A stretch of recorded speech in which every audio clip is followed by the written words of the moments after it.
Hello everyone, welcome to study Chakra. तो इस video में हम बात करेंगे मेजरमेंट ऑफ टेम्परेचर के बारे में। हीट और टेम्परेचर के बारे में ऑलरेडी हम लोग लास्ट वीडियो में बात कर चुके हैं।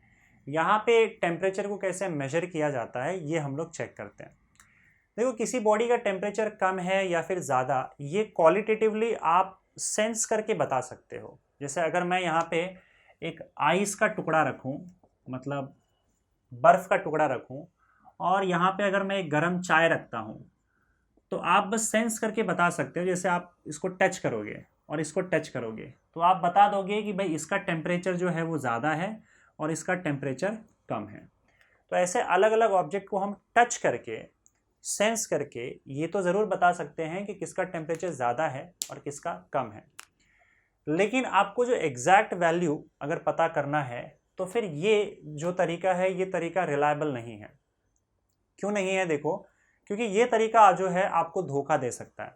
इवन गर्म है कि ठंडा ये पता करने में भी धोखा दे सकता है, क्योंकि आपको सिर्फ ये कंपैरिजन बताता है। आप जो किसी बॉडी को टच करके पता करते हो कि बॉडी ठंडा है कि गर्म है, ये सिर्फ एक कंपैरिजन आपको बताता है। आपने बचपन में एक एक्सपेरिमेंट किया होगा जहाँ पे तीन चीज़ें थी, तीन बर्तन था और तीन बर्तन में तीन अलग अलग टेम्परेचर के पानी भरे हुए थे। जैसे यहाँ पे आपका मान लो ठंडा पानी था, कोल्ड वाटर। यहाँ पे आपका गर्म पानी था, वार्म वाटर। और यहाँ पे Luke warm water. Luke warm मतलब बहुत ही कम गर्म, एकदम एकदम कम गर्म होता है, एकदम हल्का कम। अगर गर्म किया है आपने तो उसको हम ल्यूक वार्म बोलते हैं। तो ये बहुत ही कम गर्म है, ये बहुत ज़्यादा गर्म है। बहुत ज़्यादा इन द सेंस इतना है कि आप उसको टच कर सकते हो, टच करके आप हाथ निकाल दो। और ये काफ़ी ठंडा है। तो इस एक्सपेरिमेंट में हम लोगों ने किया क्या था कि अगर सपोज करो आप ठंडे पानी में हाथ डालते हो और उसके बाद फिर इस ल्यूकवार्म वाटर में हाथ डालो या फिर इसमें हाथ डालो, तो आपको ये जो पानी है वो गर्म लगेगा। लेकिन अगर सपोज करो एक और चीज़, अगर आप इस ल्यूकवार्म वाटर में अगर आप हाथ डालते हो, राइट, और उसके बाद फिर आप उठा के इस वार्म वाटर में हाथ डालो, तो भी आपको गर्म लगेगा। तो यहाँ पे क्योंकि इसका टेम्परेचर कम था, इसका टेम्परेचर ज़्यादा था। लेकिन अगर सपोज करो आपने पहले हाथ डाला है वार्म वाटर में जो कि काफ़ी गर्म था, उसमें हाथ डाला आपने, और इसमें से हाथ निकाल के अगर आपने ल्यूक वार्म वाटर में डाला, तो आपको ठंडा फील होगा। उसका रीज़न ये है कि यहाँ पे टेम्परेचर ज़्यादा था काफ़ी, और यहाँ पे टेम्परेचर इसके कंपैरिजन में कम है। तो आपको ये जो हाथ है, हाथ को फील होगा कि अब टेम्परेचर कम हो गया है और इसलिए आपको ठंडा लगता है। जबकि आप दो गर्म पानी में ही हाथ डाल रहे हो तो भी आपको ठंडा लगता है। और अगर आप कोल्ड वाटर से ल्यूकवार्म वाटर में हाथ डालोगे तो आपको गर्म लगेगा। लेकिन पहले अगर आपने ल्यूकवार्म वाटर वार्म वाटर में हाथ डाला है, गर्म पानी में हाथ डाला है, और तब यहाँ से हाथ डालोगे इसमें, तो आपको फिर ठंडा लगने लगेगा। तो एक ही चीज़, ये ल्यूकवार्म वाटर एक केस में आपको गर्म लग रही है और दूसरे केस में आपको ठंडा लग रही है। तो इसका मतलब ये जो तरीका है टेम्परेचर मेजरमेंट का या टेम्परेचर को पता करने का कि टेम्परेचर कम है कि ज़्यादा है, ये तरीका रिलायबल नहीं है, ये आपको धोखा दे सकती है। और दूसरी बात ये कि आपको एग्जैक्टली ये तरीका नहीं बता पाएगी कि कितनी चीज़ें कितनी ठंडी है और कितनी गर्म है, क्योंकि कम गर्म और ठंडा गर्म से हमको बस एक क्वालिटेटिव आइडिया आता है, लेकिन एग्जैक्ट आइडिया हमको नहीं आता है। एग्जैक्ट आइडिया के लिए आपको टेम्परेचर को मेजर करना होगा। तो अब मेजर करने के लिए क्या करें हम लोग?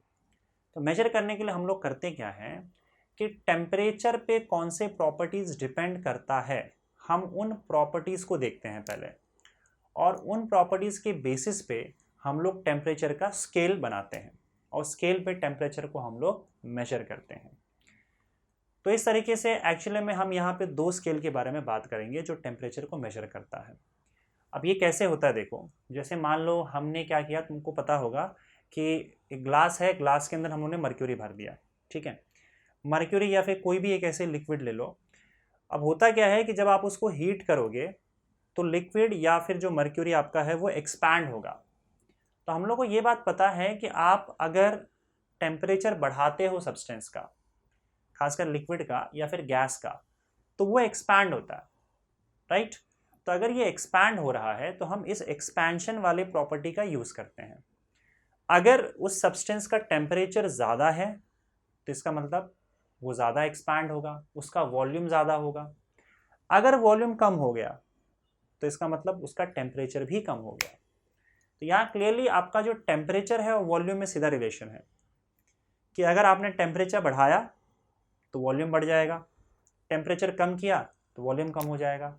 और इसी प्रॉपर्टी को, ये वॉल्यूम जो प्रॉपर्टी है जो एक्चुअली में टेम्परेचर पे डिपेंड कर रहा है, इसको हम यूज़ करके टेम्परेचर का स्केल बनाते हैं। तो जो लिक्विड हम लोग यूज़ कर रहे हैं यहाँ पे वो मर्क्यूरी है। जनरली जो थर्मामीटर जो डिवाइस बनाया जाता है जिसका यूज़ करके हम लोग टेम्परेचर मेजर करते हैं, तो वो डिवाइस आप जानते हो जिसको हम थर्मामीटर बोलते हैं। थर्मामीटर बनता कैसे है? आपने ग्लास लिया, ग्लास ट्यूब लिया और उसके अंदर मर्क्यूरी भर दिया। मर्क्यूरी वो सब्सटेंस है जिसकी प्रॉपर्टी वॉल्यूम का हम यूज़ करेंगे। मर्क्यूरी को अगर आप हीट करोगे, उसका टेम्परेचर बढ़ाओगे तो वो एक्सपैंड होगा, उसका वॉल्यूम भी बढ़ जाएगा। टेम्परेचर कम करोगे तो वॉल्यूम भी कम हो जाएगा। तो मैं ये देखता हूँ कि मर्क्यूरी जितना ज़्यादा एक्सपैंडेड है, जितना ज़्यादा उसका वॉल्यूम है, इसका मतलब उतना ही ज़्यादा उसका टेम्परेचर है, और जितना कम वॉल्यूम है उतना ही कम उसका टेम्परेचर है ना। इसी चीज़ का यूज़ करके हम लोग टेम्परेचर स्केल को डिफाइन करते हैं। यहाँ पे दो टेम्परेचर स्केल है जहाँ पे हम लोग सबसे पहले टेम्परेचर स्केल की बात करेंगे जिसको बोला जाता है सेल्सियस स्केल। टेम्परेचर मेजर करने का सेल्सियस स्केल है जिसमें डिग्री सेल्सियस में आपका टेम्परेचर मेजर किया जाता है। अच्छा, मुझे एक बात बताओ, क्या आपने कभी ऐसा सोचा है, आपको जैसे बताया गया होगा कि आपका जो आइस होता है वो एग्जैक्टली 0 डिग्री सेल्सियस पे मेल्ट होता है, या फिर आपका जो वाटर है वो 0 डिग्री सेल्सियस पे ही फ्रीज होता है, और जब वो बॉयल होता है तो 100 डिग्री सेल्सियस पे बॉयल होता है। तो ये एग्जैक्ट फिगर, इतना ज़बरदस्त नंबर कैसे आया वाटर के पास कि वाटर 0 डिग्री सेल्सियस पे ही मेल्ट होता है और 100 डिग्री सेल्सियस पे ही बॉयल होता है? एकदम 0 और एकदम 100, ये कैसे आया? ये एग्जैक्ट नंबर और ये एग्जैक्ट वैल्यू 0 और 100 ही कैसे आया? ये आपने कभी सोचा है? बाकी दूसरे एलिमेंट्स को आप देखोगे या बाकी दूसरे कंपाउंड्स को आप देखोगे तो अजीब व गरीब नंबर होता है। जैसे 278 डिग्री सेल्सियस पे बॉयल होता है, कोई 372 डिग्री सेल्सियस पे बॉयल होता है, ऐसे अलग अलग अजीब नंबर है। पर वाटर का देखो कितना प्यारा नंबर है, 0 पे मेल्ट होगा और 100 पे बॉयल होगा। ऐसा एकदम प्यारा और एग्जैक्ट नंबर कैसे? ये कभी सोचा आपने? देखो एक्चुअली वो जो नंबर है वो हमने दे रखा है उसे। हुआ क्या, यहाँ पे मैं दो चीज़ों के बारे में बात करूंगा। एक तो आपका आइस पॉइंट और दूसरा आपका स्टीम पॉइंट। इस चीज़ को थोड़ा ध्यान से समझ लेना। आइस पॉइंट जिसको तुम बोलते हो फ्रीजिंग या फिर मेल्टिंग पॉइंट, फ्रीजिंग या फिर मेल्टिंग पॉइंट, किसी भी सब्सटेंस का फ्रीजिंग पॉइंट और मेल्टिंग पॉइंट सेम होता है। और स्टीम पॉइंट जिसको हम लोग बोलते हैं बॉइलिंग पॉइंट। ठीक है, हर चीज़ का आइस, या हर चीज़ नहीं, यहाँ पे हम वाटर की बात कर रहे हैं फिलहाल। तो हमने क्या किया, वाटर लिया, ये एक सब्सटेंस है जिसका आइस पॉइंट होगा और जिसका स्टीम पॉइंट होगा। वाटर सॉलिड के फॉर्म में उसको आइस बोला जाता है, वाटर के वेपर के फॉर्म में जब वो गैस में कन्वर्ट होता है तो उसको हम वहाँ पे स्टीम बोलते हैं। आइस पॉइंट और स्टीम पॉइंट ये दो टेम्परेचर्स हैं। अगर आपका वाटर आइस पॉइंट पे है, इसका मतलब वो उस टेम्परेचर पे है जिस टेम्परेचर पे अब वो फ्रीज होकर आइस बन जाएगा। या फिर अगर वो पहले से ही आइस है तो अगर वो आइस पॉइंट पे है तो वहाँ पे वो मेल्ट हो जाएगा इस टेम्परेचर पे। स्टीम पॉइंट वो टेम्परेचर है जिस टेम्परेचर पे अगर वाटर चला गया तो फिर वो गैस बनना शुरू हो जाएगा या फिर वो वेपर बन जाएगा। ऐसे दो टेम्परेचर्स हमारे पास हैं, राइट। वाटर का जो आइस पॉइंट है ये हम लोग को पता है। अब देखो, आपका जो आइस पॉइंट या फिर स्टीम पॉइंट है ये सिर्फ टेम्परेचर पे डिपेंड नहीं करता बल्कि प्रेशर पे भी डिपेंड करता है, जो बाहर का प्रेशर क्या है। इसकी बात हम करेंगे आगे डिटेल में। अभी फिलहाल समझ लो कि हमारा बाहर का प्रेशर कांस्टेंट है जो कि 1 एटमॉस्फेरिक प्रेशर है। इस प्रेशर पे ध्यान से देखना, एक ऐसा टेम्परेचर होगा वाटर का जिस टेम्परेचर पे अगर वो वाटर पहुंच जाए तो वो फ्रीज होगा, सॉलिड बन जाएगा, आइस बन जाएगा। और एक ऐसा टेम्परेचर भी होगा जिस टेम्परेचर पे वाटर पहुंच जाए तो वेपर बन जाएगा। तो यहाँ पे सेल्सियस स्केल में क्या किया गया, जिस टेम्परेचर पे वाटर फ्रीज होता है, मतलब उसका आइस पॉइंट, उस आइस पॉइंट को 0 डिग्री सेल्सियस हम लोगों ने मान लिया। ये हमने अपने तरफ से माना है कि अगर आपका वाटर आइस बन रहा है जिस टेम्परेचर पे, उसका जो आइस बनने के टाइम पे जो टेम्परेचर होगा, जिसको हम आइस पॉइंट बोल रहे हैं, उसको तुम 0 बोल दो। जैसे वाटर से अभी आइस बन गया, राइट, और उसके छू के देखो, जो टेम्परेचर अभी तुमको फील हो रहा है उसको तुम 0 डिग्री सेल्सियस बोल दो। ऐसा डिसाइड किया गया। उसके बाद जब आपका वाटर, उसको काम करो हीट देते जाओ, उसका टेम्परेचर बढ़ता जाएगा। टेम्परेचर इतना बढ़ा दिया तुमने, इतना बढ़ा दिया कि अब वो वेपर बन गया। जैसे ही वेपर बना तब उसका टेम्परेचर चेक करो। मान लो तुमने हाथ डाला और तुमको जितनी गर्माहट महसूस हुई, उस टेम्परेचर को, जब वो बॉयल हो रहा है, उस टेम्परेचर को आप 100 डिग्री सेल्सियस बोल दो, मान लो, और इसको हम स्टीम पॉइंट भी बोलते हैं। तो सेल्सियस स्केल में आइस पॉइंट 0 डिग्री सेल्सियस होता है और स्टीम पॉइंट वाटर का 100 डिग्री सेल्सियस होता है। और उसके बाद सेल्सियस केस में क्या किया गया, जैसे ये 0 डिग्री सेल्सियस वाटर का आइस पॉइंट, ओके, और ये 100 डिग्री सेल्सियस वाटर का स्टीम पॉइंट। तो ये हमने क्या किया, पूरा एक स्केल लिया और ऐसे प्लॉट कर दिया। और प्लॉट करने के बाद इस पूरे पार्ट को हमने, इन दोनों टेम्परेचर के बीच का जो भी डिफरेंस है, इस डिफरेंस को हम लोग ने 100 इक्वल डिविजन्स में डिवाइड कर दिया। 100 इक्वल पार्ट में डिवाइड कर दिया। और इसका एक पार्ट जो आप देख रहे हो, एक पार्ट जो है, वो एक पार्ट हमारा 1 डिग्री सेल्सियस के बराबर होगा। तो हमने थर्मोमीटर लिया, थर्मोमीटर में यहाँ पे 0 डिग्री सेल्सियस डाल दिया, यहाँ पे 100 डिग्री सेल्सियस लिख दिया, उसके बीच में इसको 100 इक्वल पार्ट्स में डिवाइड कर दिया। या जो भी टेम्परेचर आपका था, जैसे 0 पे इतना गर्म है, 100 पे इतना गर्म है, इसके बीच में हमने क्या किया, हर टोटल 100 इक्वल पार्ट्स में इसको डिवाइड किया। और जैसे आप एक पार्ट ऊपर जाओगे तो आप समझो आप 1 डिग्री सेल्सियस से आपने टेम्परेचर को इंक्रीज कर दिया। और इस तरह से एक एक पार्ट करके आप 100 डिग्री सेल्सियस पे पहुंच जाओगे। इसका मतलब अगर आप बीचों बीच हो कहीं 50 डिग्री सेल्सियस पे, तो आप समझ लो कि पानी जब बॉईल हो रहा है तो उसका जो भी टेम्परेचर है, वो जो भी गर्माहट है, 50 डिग्री सेल्सियस पे अगर वो होगा तो वो गर्माहट उसकी आधी हो जाएगी, टेम्परेचर उसका आधा हो जाएगा। समझे? या फिर आप ऐसे बोल सकते हो कि पानी बॉइलिंग पॉइंट पे जितना गर्म होता है, उसका टेम्परेचर या उसकी गर्माहट आप आधी कर दो। जब आधी कर दोगे और उसका टेम्परेचर मेजर करोगे तो आपको 50 डिग्री सेल्सियस मिलेगा। इस तरीके से एक स्केल तैयार हुआ जिसको हमने सेल्सियस स्केल बोल दिया। अब इस सेल्सियस स्केल को हमने क्या किया, जो भी हमने ट्यूब यूज किया हुआ था, उस ट्यूब पे यहाँ पे इस तरीके से मार्किंग कर दी। यहाँ पे मार्किंग पे यहाँ पे हमने 0 डिग्री सेल्सियस डाल दिया, यहाँ पे 100 डिग्री सेल्सियस डाल दिया, और इसके अंदर आपका लिक्विड भर दिया, मर्क्यूरी। ये आपका मर्क्यूरी भर दिया।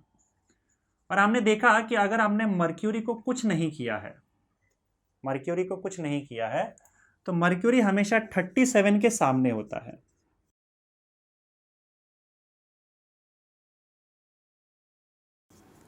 मर्क्यूरी हमेशा 37 के सामने होगा।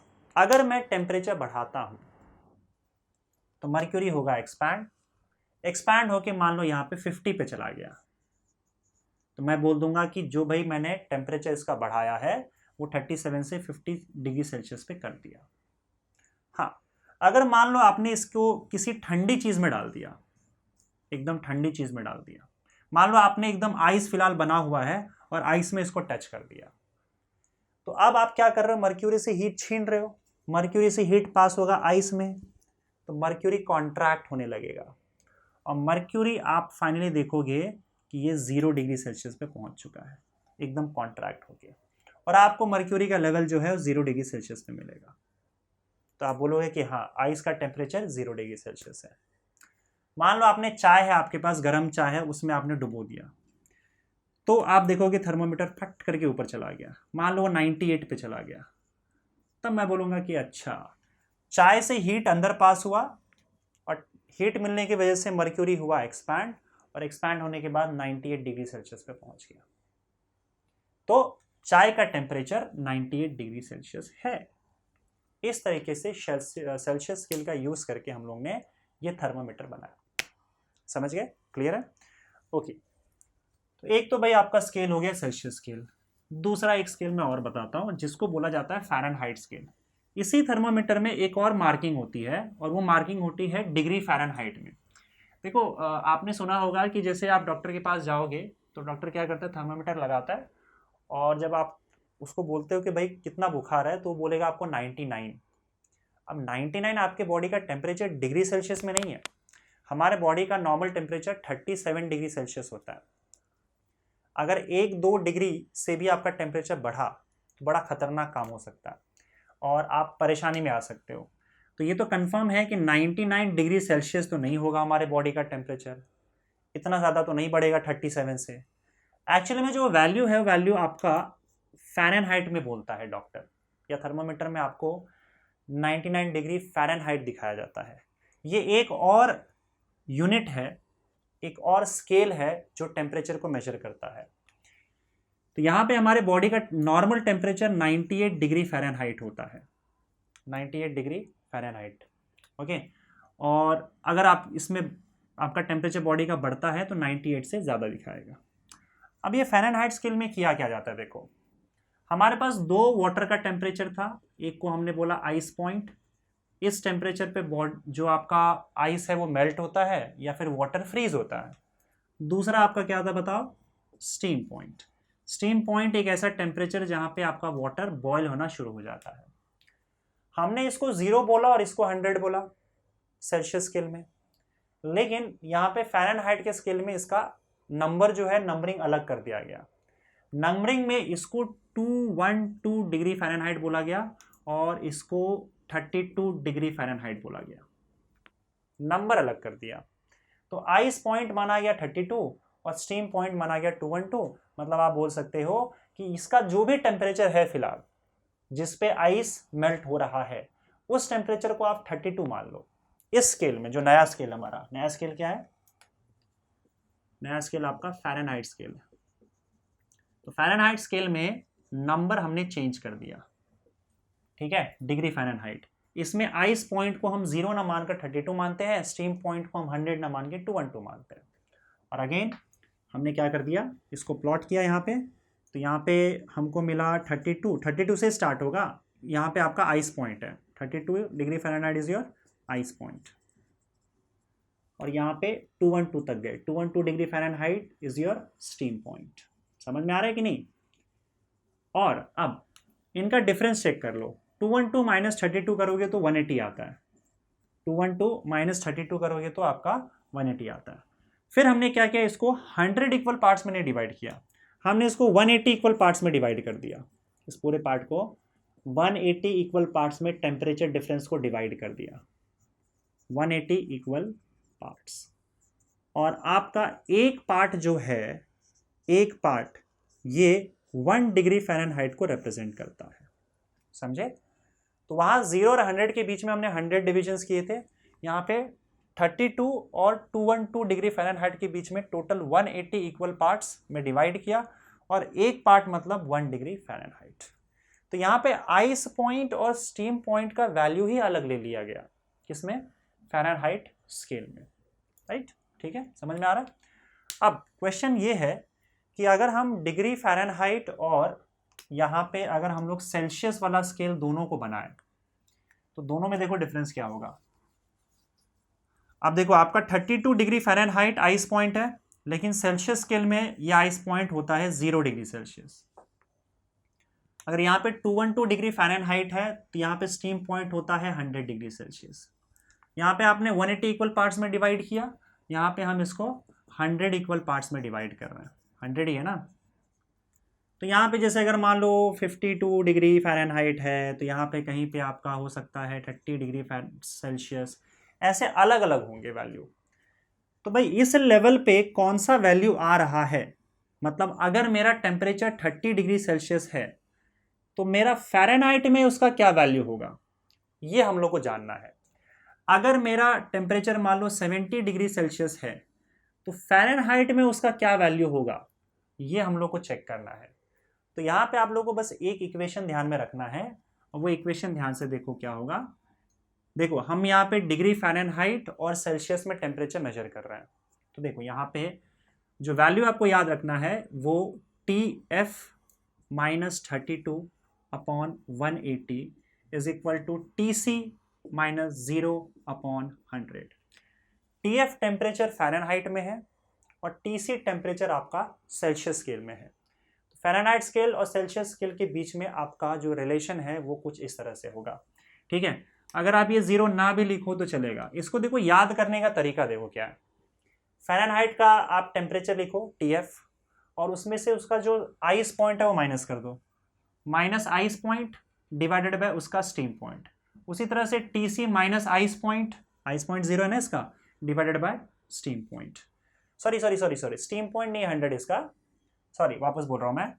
TF minus ice point divided by number of equal parts that is equal to TC minus 0 जो कि उसका आइस पॉइंट है divided by number of equal parts. तो इस तरीके से आपको क्या करना है यहाँ पे, इसको ये रिलेशन आप इस्टेब्लिश कर सकते हो। इनफैक्ट ये रिलेशन आया कैसे था देखो, जैसे अगर आप TF और TC जैसे y एक्सिस पे अगर आप फ़ारेनहाइट में टेम्परेचर प्लॉट करो और x एक्सिस पे अगर आप डिग्री सेल्सियस में टेम्परेचर प्लॉट करो, TC डिग्री सेल्सियस में, डिग्री फ़ारेनहाइट में, तो यहाँ पे देखो अगर मैं टेम्परेचर स्केल पे 0 डिग्री सेल्सियस पे हूँ तो यहाँ पे मैं 32 डिग्री फ़ारेनहाइट है ना, तो यहाँ पे 0 डिग्री सेल्सियस पे अगर यहाँ पे हूँ तो मैं ये वाले स्केल पे 32 पे रहूँगा, 32 डिग्री फ़ारेनहाइट, राइट। और जैसे जैसे मेरा डिग्री सेल्सियस यहाँ पे टेम्परेचर बढ़ेगा वैसे वैसे मेरा ये भी बढ़ता जाएगा, फ़ारेनहाइट वाला भी बढ़ता जाएगा और आपका ग्राफ स्ट्रेट आएगा। जैसे जैसे ये वैल्यू बढ़ रहा है वैसे वैसे ये वैल्यू भी बढ़ेगा ना। आप यहाँ पे टेम्परेचर बढ़ाओगे तो वैसे यहाँ पे भी वैल्यू बढ़ता जाएगा। फाइनली देखो जब आप यहाँ पे 100 डिग्री सेल्सियस पे पहुँच जाओगे, ये 100 डिग्री सेल्सियस और ये 0 है, तो 100 डिग्री सेल्सियस पे जब आप पहुँच जाओगे तो आप देखोगे 100 डिग्री सेल्सियस पे आप फ़ारेनहाइट में 212 डिग्री फ़ारेनहाइट पे पहुँच गए, है ना, 212 फ़ारेनहाइट पे पहुँच गए। तो ये पॉइंट आपको जो दिख रहा है वो 100 डिग्री सेल्सियस पे 212 फ़ारेनहाइट, और इसके बीच का जो ग्राफ है वो हमेशा स्ट्रेट लाइन होगा। ये रहा आपका स्ट्रेट लाइन ग्राफ। ओके, यहाँ पे देखो अगर आप ये वैल्यू चाहते हो तो ये वैल्यू आप इस स्लोप को कैलकुलेट करके निकाल सकते हो। स्ट्रेट लाइन का जो स्लोप होता है वो कोई भी 2 पॉइंट से अगर आप कैलकुलेट करते हो तो सेम ही मिलेगा। तो मैं क्या करता हूँ, एक पॉइंट यहाँ पे ले लेता हूँ। अब देखो ये पॉइंट पे देखो इसका कोऑर्डिनेट क्या होगा, x एक्सिस पे 100 और y एक्सिस पे 212, राइट। इस पॉइंट का कोऑर्डिनेट बता दो, x एक्सिस पे 0, y एक्सिस पे 32। कोई भी एक दूसरा पॉइंट ले लो यहाँ पे, तो यहाँ पे इसका टेम्परेचर सेल्सियस में है और यहाँ पे इसका टेम्परेचर फ़ारेनहाइट में, तो मैं इसको TF ले लेता हूँ, इसको TC ले लेता हूँ। इस पॉइंट का कोऑर्डिनेट्स TC और TF हो जाएगा। अब सुनो, मैं यहाँ पे निकाल रहा हूँ स्लोप 2 तरीके से। एक तो पहले क्या करूँगा, मैं इन दोनों पॉइंट्स का यूज़ करके स्लोप निकालता हूँ। अगर ये 2 पॉइंट का यूज़ कर रहे हो तो आप इसको x1 y1 ले लो और इसको x2 y2 ले लो। स्लोप का फॉर्मूला पता है ना, y2 minus y1 upon x2 minus x1। तो y2 क्या है, TF माइनस 32, तो y2 minus y1 upon x2 minus x1, ये आ गया। And that is equal to, slope निकालने का एक और तरीका है, कोई भी दूसरा 2 पॉइंट ले लो। अब मैं क्या कर रहा हूँ, ये पॉइंट ले रहा हूँ और ये पॉइंट ले रहा हूँ, इससे भी जो स्लोप निकालूंगा वो सेम ही रहेगा। स्लोप आप कोई भी 2 पॉइंट से यूज करके निकाल सकते हो। अगर मैं ये 2 पॉइंट्स लेता हूं स्लोप निकालने के लिए तो इसको आप x1 y1 मानो, अब इसको x2 y2 मानो, तो अगेन y2 माइनस y1 क्या हो जाएगा, 212 minus 32, 212 minus 32 divided by 100 minus 0, 100 minus 0। 212 minus 32 निकालोगे तो आपका आ जाएगा 180 और 100 माइनस 0 का मतलब होता है 100। तो आप यहाँ पे क्या कर सकते हो, इसको वहाँ भेज दो, 180 को यहाँ ले आओ, तो आपका वैल्यू मिल जाएगा TF minus 32 upon 180 is equal to TC minus 0 upon 100, जो कि आपका ये वैल्यू आ गया। तो ये एक्चुअली में इस ग्राफ का स्लोप ही है और स्लोप निकाल के हम लोग ने इसको कैलकुलेट किया, राइट। क्लियर है? तो आई होप आप लोगों को समझ में आ गया होगा और आप टेम्परेचर को कैसे कन्वर्ट कर सकते हो, ये हम लोग यहाँ पे देख सकते हैं दो स्केल्स के बीच में, कि अगर किसी बॉडी का टेम्परेचर 30 डिग्री सेल्सियस है, सेल्सियस में है, तो बताओ कि उसका फ़ारेनहाइट में क्या टेम्परेचर होगा। Again this formula TF minus 32 upon 180 is equal to TC upon 100। तो TC का वैल्यू यहाँ पे देखो क्या है, TF minus 32 upon 180 is equal to TC is 30 divided by 100। ये गया और ये यहाँ से गया, तो ये हो जाएगा आपका 18 TF minus 32 is equal to 18 3 is 54, right? So TF will be equal to 54 plus 32 and that is equal to 86. तो it will be 86 degree Fahrenheit. इसका मतलब अगर आपका टेम्परेचर 30 डिग्री सेल्सियस है तो फ़ारेनहाइट में ये 86 डिग्री फ़ारेनहाइट हो जाएगा। तो इस तरीके से आप फ़ारेनहाइट और सेल्सियस में कन्वर्जन कर सकते हो। तो इस वीडियो में बस इतना ही, मिलते हैं हम लोग अगली वीडियो में। Thank you.